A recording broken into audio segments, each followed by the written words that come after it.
خدا نه همه کار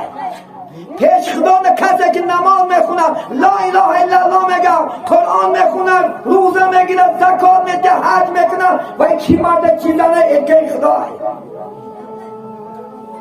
همه چیزی خودش حقوق داره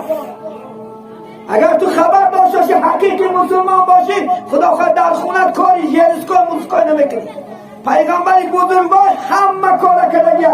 کتاب خون حدیثان در ورق زن خونه رفتگی بوز جوشیدگی همه کاری دنیا کردگی لباس رسول خودش بگو آبی تارش خودش تیار میکرد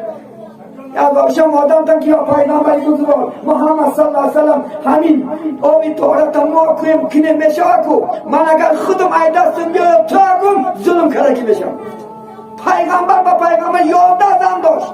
خدا خود کار در دست نمیرسه که بهش میکرد یکی خودش میکرد حضرت این حضرت بود جوشیدگی حضرت همه کاری خانگی کرده جنس کن موسیقی که کار نیست اسلام نه تو فقط از مصیبت دیم زنک نه همه کلا زنک مرده که خوده با خدا که باید مرده با پایپا مکش با مرده من کستم با پوشی دستش کسته که کستم تا کتای پوشی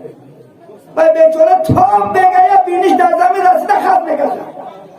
یک بارک کم خدا خواهد یک 5 کیلو سنگ در سر کش یک در گردن کشو که یک توم کرد و بیچاره که 2 کیلو 3 کیلو بار برداشت نمیکردن بیچاره در رحمش 1 سال 9 ماه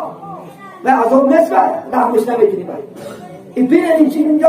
گفته نست شما دشمن ها اسلام یاد دادی چی دارد دشمن ها اسلام خیلی اسلام برادری برابری است ناخد انشاءالله برابر کار میکنیم برابر دم میکنیم